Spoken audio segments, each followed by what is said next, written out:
రాకాలోకంకి స్వాగతం. ఈ కంటెంట్ మీకు నచ్చినట్టయితే లైక్ చేయండి, మీ బంధుమిత్రులకు షేర్ చేయండి. ఇప్పటివరకు సబ్స్క్రైబ్ చేసుకోకపోతే సబ్స్క్రైబ్ బటన్ని నొక్కండి, అదేవిధంగా బెల్ ఐకాన్ని కూడా తప్పనిసరిగా నొక్కండి. జై హింద్ మిత్రులారా. పశ్చిమ బెంగాల్లో పోలింగ్ ప్రారంభమవుతోంది. 2 విడతలుగా పోలింగ్ జరుగుతుంది. ఈసారి పశ్చిమ బెంగాల్ రాజకీయాల్ని ఎవరు నిర్ణయిస్తారు? గెలుపోటముల్ని ఏ శక్తి నిర్ణయిస్తుంది? జాగ్రత్తగా విశ్లేషణ చేస్తే అర్థమయ్యే విషయం ఏంటంటే, పశ్చిమ బెంగాల్లో గెలుపోటముల్ని నిర్ధారించేది ముస్లిం ఓట్లు కావు. సర్వసాధారణంగా అందరూ భావించేది ఏంటంటే, పశ్చిమ బెంగాల్లో 70-75 సీట్లలో ముస్లింలు చాలా ఆధిక్యంతో ఉన్నారు. అక్కడ ముస్లిం అభ్యర్థులు గెలుపోటముల్ని నిర్ధారిస్తారు. కాబట్టి ఇది పశ్చిమ బెంగాల్లో డిసైడింగ్ ఫ్యాక్టర్. అందరి విశ్లేషణ కూడా ఇదే. కానీ వాస్తవానికి పశ్చిమ బెంగాల్లో గెలుపోటముల్ని నిర్ధారించేది హిందూ ఓటర్లు. గత ఎన్నికల్లో దాదాపు 50-55 సీట్లలో చాలా తక్కువ మెజారిటీతో గెలుపోటములు జరిగాయి. అందులో ఒక్కటి కూడా ముస్లిం సీట్ లేదు. హిందూ ఓటర్లు ఎక్కువగా ఉన్న సీట్లలోనే స్మాల్ మార్జిన్స్తో గెలుపోటములు డిసైడ్ అయ్యాయి. దాదాపు 50కి పైబడి సీట్లు. ముస్లిం మెజారిటీ సీట్లలో తృణమూల్ ఎలాగో గెలుస్తుంది, భారీ మెజారిటీతో గెలుస్తుంది. అక్కడ 1,00,000 ఓట్ల మెజారిటీతో అసెంబ్లీ ఎన్నికల్లో నెగ్గినటువంటి టీఎంసీ అభ్యర్థులు ఉన్నారు. కానీ టీఎంసీకి ఆ 70-75 తరువాత కావలసిన 70 సీట్లు హిందూ మెజారిటీ ఏరియాల నుంచి వచ్చాయి. దీనిలో 50-55 సీట్లలో చాలా క్లోజ్ కాంటెస్ట్ జరిగినాయి. ఒక 7 సీట్లలో 1000 కన్నా తక్కువ ఓట్లతో గెలుపోటములు నిర్ధారణ అయ్యాయి. ఉదాహరణకి బలరాంపూర్లో 423 ఓట్లతో గెలుపు నిర్ధారణ అయింది. గెలిచిన అభ్యర్థి మెజారిటీ 423.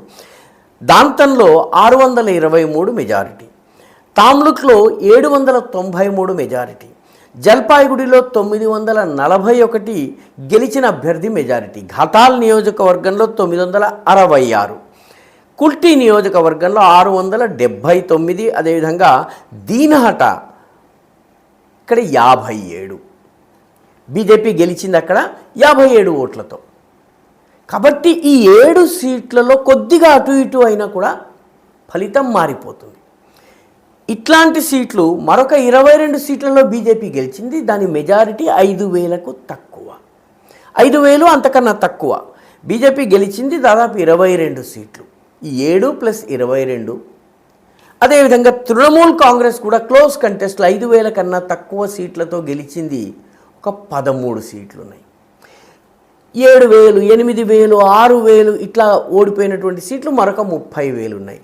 దీని అర్థం ఏంటంటే, నిజమైనటువంటి క్లోజ్ కంటెస్ట్ జరిగింది. 50-60 సీట్లలో క్లోజ్ కంటెస్ట్ జరిగింది హిందూ మెజారిటీ ఏరియాల్లో.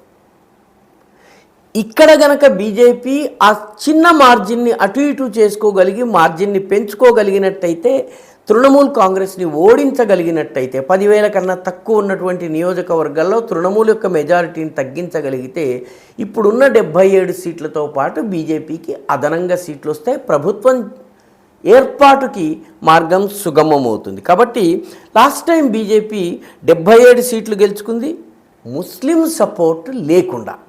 ఒక్క ముస్లిం సీట్ బీజేపీ గెలవలేదు, ముస్లిం ఓట్లు బీజేపీకి పడలేదు. మొత్తం అంతా కలిపి 77 సీట్లు గెలుచుకుంది. కానీ బీజేపీ ఓట్ల శాతము 10.66 నుంచి 38.13కి పెరిగింది 2021 అసెంబ్లీ ఎన్నికల్లో. కాబట్టి దానిని హిందూ ఏరియాల్లో ఏ మేరకు పెంచుకోగలుగుతుంది? 6-7% కనుక పెరిగినట్లయితే ఈసారి బీజేపీ ప్రభుత్వం ఏర్పాటు కావడాన్ని ఎవరు ఆపలేరు. కాబట్టి హిందూ ఏరియాలలో ఏ రకంగా బీజేపీ పర్ఫామ్ చేస్తుందన్నదే ఈసారి ఎన్నికల ఫలితాలు ఎలా ఉండబోతాయన్నది నిర్ధారించే ఏకైక అంశం. బీజేపీ హిందూ కన్సాలిడేషన్ చేసుకోగలుగుతుందా లేదా అన్నది ఈసారి మనము చూడవలసినటువంటి విషయం. 4 అంశాలు ఉన్నాయి.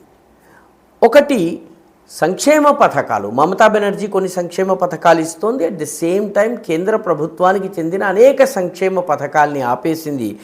దాని విషయంలో ప్రజలకు ఏ మేరకు అవగాహన కలిగిందన్నది హిందూ ఓటర్లు ఎటు టర్న్ అవుతారన్నది తెలుస్తుంది. రెండవది, ఈసారి ఓటర్ల జాబితాలో స్పెషల్ ఇంటెన్సివ్ రివిజన్ జరిగింది. ప్రత్యేక సూక్ష్మ సంస్కరణ జరిగింది, సవరణ జరిగింది. చనిపోయిన వాళ్ళు, ఊరొదిలిన వాళ్ళు, రెండు చోట్ల పేర్లున్న వాళ్ళు, వీళ్ళందరి పేర్లు తొలగించడంతో దాదాపు 70-80 లక్షల ఓట్ల తేడా రాబోతోంది. ఇది తృణమూల్ కాంగ్రెస్ గత ఎన్నికల్లో మొత్తము బీజేపీ కన్నా సాధించిన ఎక్కువ ఓట్ల కన్నా మెజారిటీ ఏదైతే ఉందో దానికన్నా ఎక్కువ. ఇది పర్యవసానంగా ఇదొక కారణం కావచ్చు. మూడవది, కాంగ్రెస్ ఏ మేరకు పుంజుకుంటుంది, ముఖ్యంగా మాల్దా ముర్షిదాబాద్ ఏరియాలో కాంగ్రెస్ బాగా పుంజుకుంటోంది.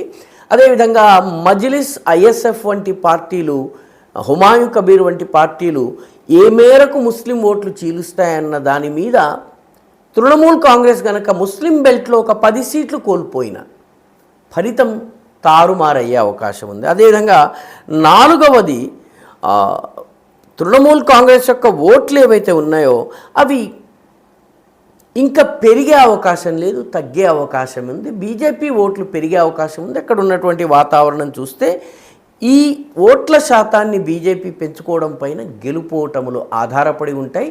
కాబట్టి పశ్చిమ బెంగాల్ ఎన్నికల్లో గెలుపోటముల్ని నిర్ధారించేది హిందూ ఓటర్లు, ముస్లిం ఓటర్లు కాదు. ముస్లిం ఓటర్లు అత్యంత బలీయమైనటువంటి శక్తి అయినా కూడా ఉత్తరప్రదేశ్, అస్సాం ఈ రాష్ట్రాల్లో ఏ రకంగా జరిగిందో ఆ రకంగా ముస్లిం ఓట్లు మైనారిటీ ఓట్ బ్యాంకుగా వ్యవహరించినప్పటికీ కూడా హిందూ ఓట్ల ఆధారంగానే పశ్చిమ బెంగాల్ రాజకీయము ఎలా ఉండబోతున్నదని నిర్ధారణ కాబోతోంది.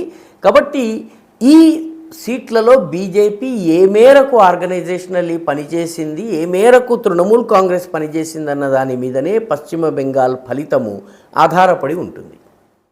ఈ వీడియో మీకు నచ్చినట్టయితే లైక్ చేయండి, షేర్ చేయండి, ఈ ఛానల్కు సబ్స్క్రైబ్ చేయండి. మీ అభిప్రాయాన్ని కమెంట్ల రూపంలో తప్పనిసరిగా పంపించండి.